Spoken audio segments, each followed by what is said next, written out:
Hey guys, Ivan here, and in this video we got a couple of very interesting bodybuilding updates.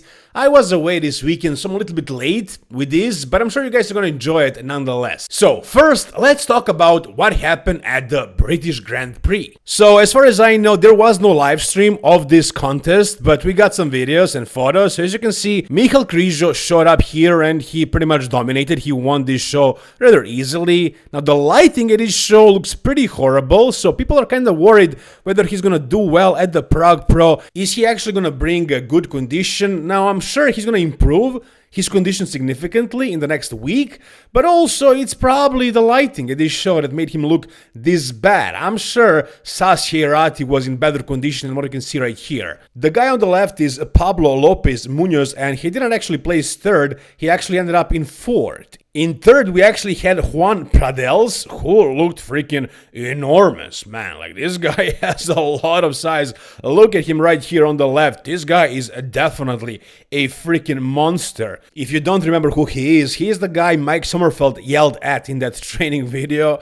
So yeah, I mean, he definitely showed up here looking great. On Fouad Abiad's podcast, actually, Ian Valier said, and Fouad agreed as well, that Juan Pradels in his physique update looked like he was 24 weeks out when he was like 1 week out. I mean, they said it jokingly, but still, like, they were trying to say that he wasn't in shape. And was he in shape actually? Well, I also thought he was running late based on that update, but the way he peaked for this show, he actually looked pretty good. Like, yeah, sure, he can be more shredded, but this worked. This worked well. If he was less big and full, maybe he wouldn't look this good, but yeah, he can definitely improve his condition. He's a very young guy, a new guy. Correct me if I'm wrong, but I'm pretty sure this was his pro debut, or at least one of his first pro shows. So top 3 here in this show against Krizo and Sass, two Olympians. I think top 3 in this show is a great achievement for him, and I think the future is bright for this guy. Now, as far as Krizo, it really did look like he wasn't in his best condition, but how can you tell, man? Based on this low quality video and under these lights, it's impossible to tell. But I do feel like that if he had his signature dryness, I think it will still look better even under these lights and with this kind of quality of the photos or the footage. And here is also a photo of him at a couple of days before the show, so I think he was in better shape, but I still do think he can improve the condition for the Prague Pro, which I'm sure he's going to do. How well can he do at the Prague Pro? Can he crack that top 3? It's going to be very difficult. Against Keon, Martin, and Samson, it's going to be nearly impossible. But I'm saying nearly impossible, not completely. There is still a possibility of Krizo taking out somebody like Martin or even like Keon. As far as Samson, I don't see that happening probably, but there still is a chance of Krizo cracking the top 3, but yeah, I don't think so. I think he's going to be out of the top 3 most likely, but we'll see. Oh, and yeah, I almost forgot. James Hollinshead did this show as well, and he landed in 5th. Now, the question is, how soon before he gets a new coach? I'm sure you guys are aware of all the drama regarding James's name recently, him changing the coaches like every couple of months, sometimes in a matter of weeks, and recently he stopped working with Chris Tuttle and now he's working with a new coach, and I would say he brought a better look to this show compared to France Pro. He was fuller, for sure, but I'm pretty sure Chris will do the same thing with James now for this show after he learned a couple of mistakes. But yeah, I mean, James changed the coach and he came here looking better, but he placed all the way down to 5th, so I'm sure he'll be unhappy and he's going to change the coach until he finds a coach that's going to help him crack the top 3 at these shows.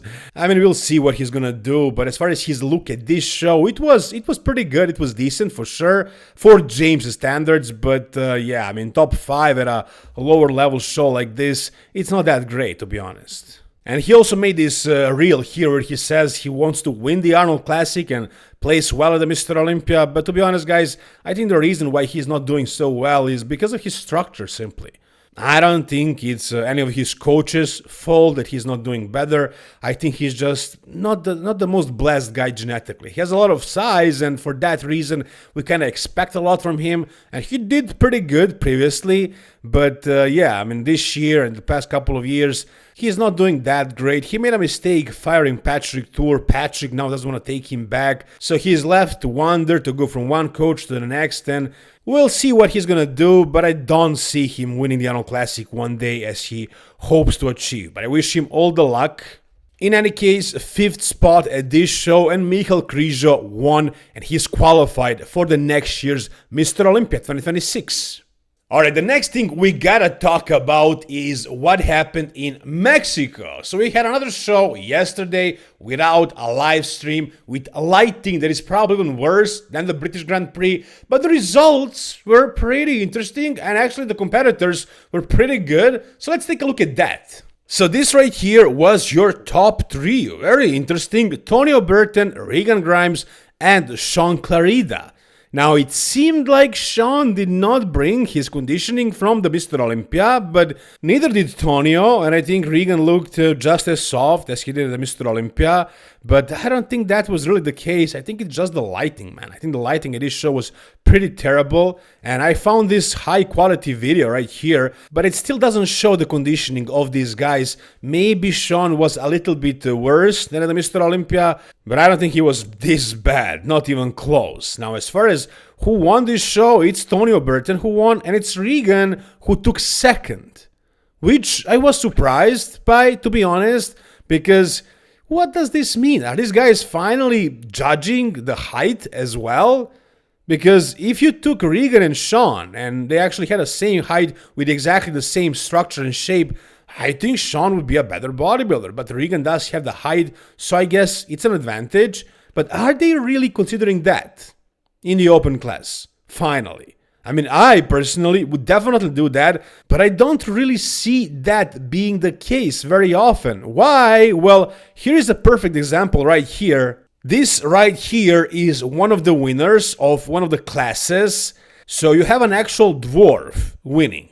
And this is not an insult by any means. He is a dwarf, as you can see, and he's still doing really well. But I gotta say, this guy actually looks pretty freaking incredible. He even has some pretty good proportions, I gotta say. Crazy completeness, crazy fullness. Everything is bubbly and round, which, yeah, you might say it's not difficult to achieve when you are this tall, but still, you don't see many dwarfs looking like this. This has to be the best dwarf bodybuilder of all time that I ever saw.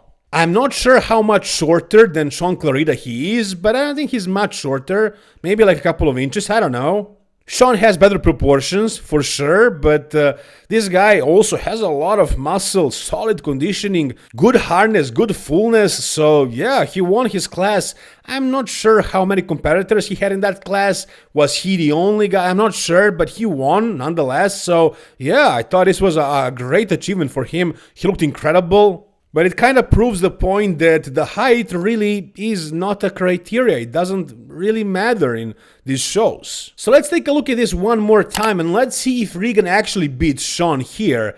As far as Tonio winning, I definitely agree with that. Tonio by far looked the best here. He wiped the floor with these guys, to be honest. But as far as Regan versus Sean, I mean, look at the fullness and the size on Sean. Yeah, he did seem like he was not in that great of a condition, and here you could probably say that Regan was in even better shape, maybe a little bit, but you know, Sean just has that crazy wow factor, crazy size on his frame. It's only that his frame is not very big, you know.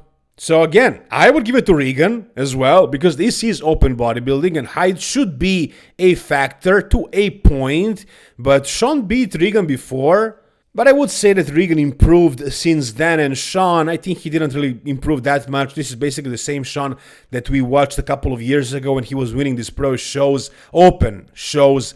But yeah, do I think Sean was off? I would say so. I think he was slightly off. So yeah, maybe there is a good reason for Regan actually placing ahead of Sean here.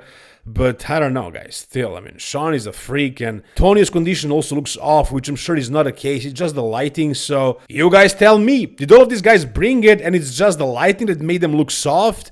I'm not sure, but it definitely plays a part here. So as you can see, Regan, yeah, I think he was similar to Mr. Olympia. Not that much changed, but under these lights in this video, he looks pretty freaking terrible. Completely washed up, flat, no details, no depth to the physique. You can't really see the muscle bellies. I don't know what these guys are doing.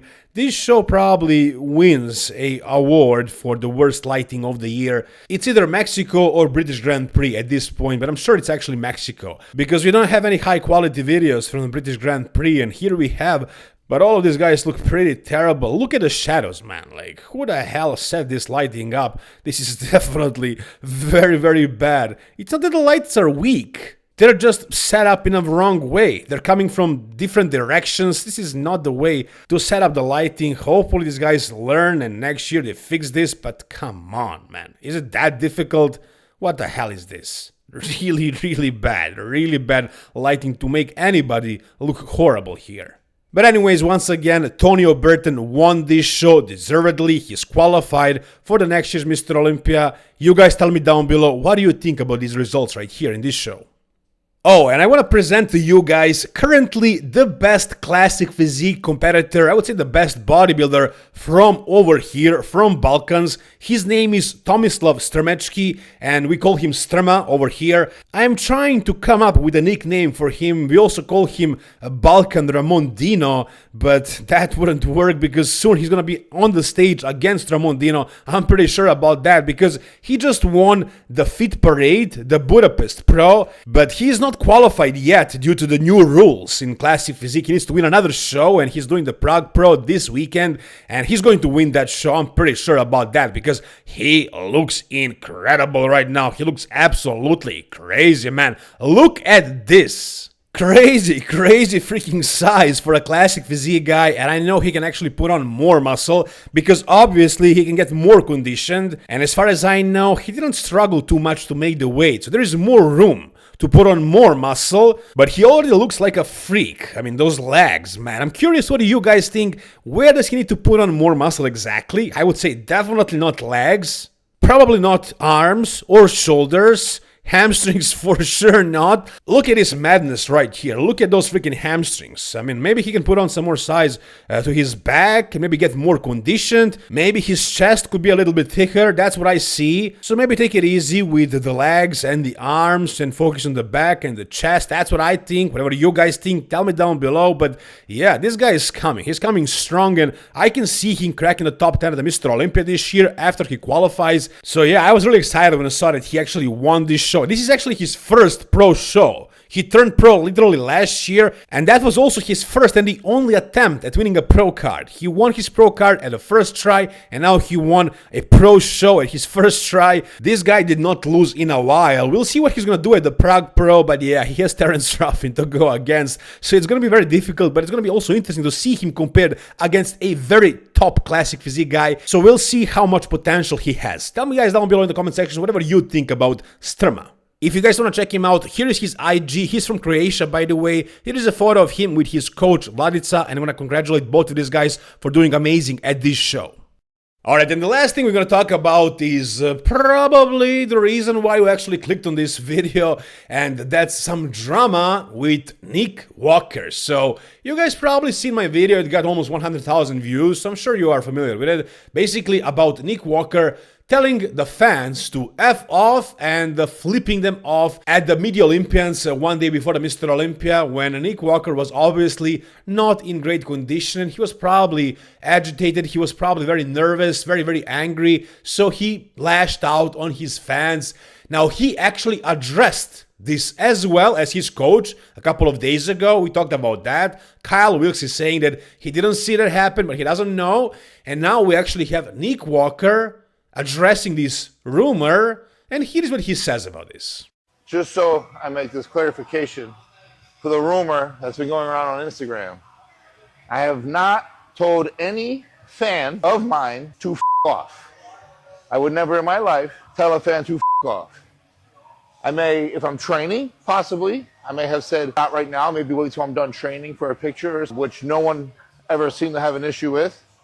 And second, as far as the whole middle finger business goes, at the meet and greet, I probably took 1,000,000 photos with fans giving the middle finger.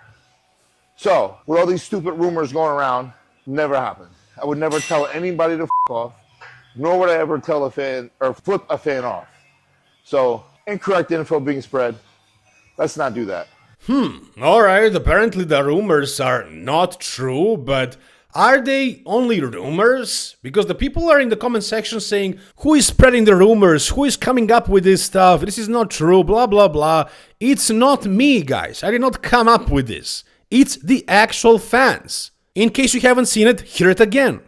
We saw Nick Walker earlier. He told us to There is also that guy who said in the comments that he wanted to take a photo with Nick, but he went away and he flipped him off. But what Nick says about taking the photos with showing the middle finger, that's true. There is a whole bunch of photos in the Nick's tag section. He did that, but as far as telling his fans to F off, I don't know, guys. I mean, those guys are saying that in Ursa's videos, so are they lying? Did they just come up with that for no reason? Who are we supposed to trust? Is there a reason for these fans to come up with stories like this and, you know, cause drama for no reason? I don't know, man. I don't think those guys would just come up with something like that for no reason. There's gotta be some truth to this. Maybe Nick didn't exactly say F off, but something similar happened. I'm not sure what exactly, but we don't have any proof of this. This is just a rumor in the end, and I am the one who is spreading it, but you know, I gotta do my job. I'm reporting on what happens, and this happened. Those guys said that. Whether to believe them or to believe Nick Walker, that's up to you, up to us, I guess. I gotta be honest, it doesn't really sound like Nick Walker very much to do things like that. I think he's very devoted to his fans. He's treating them very nicely. But at that day, before the Mr. Olympia, he seemed like he was angry, man. Angry as hell. So honestly, anything is possible. But you guys tell me down below in the comment section whatever you think about whichever part of this video. If you guys enjoyed the video, give it a thumbs up and subscribe to this channel for more content like this, guys. Thank you so much for watching. See you soon. All the best and bye-bye.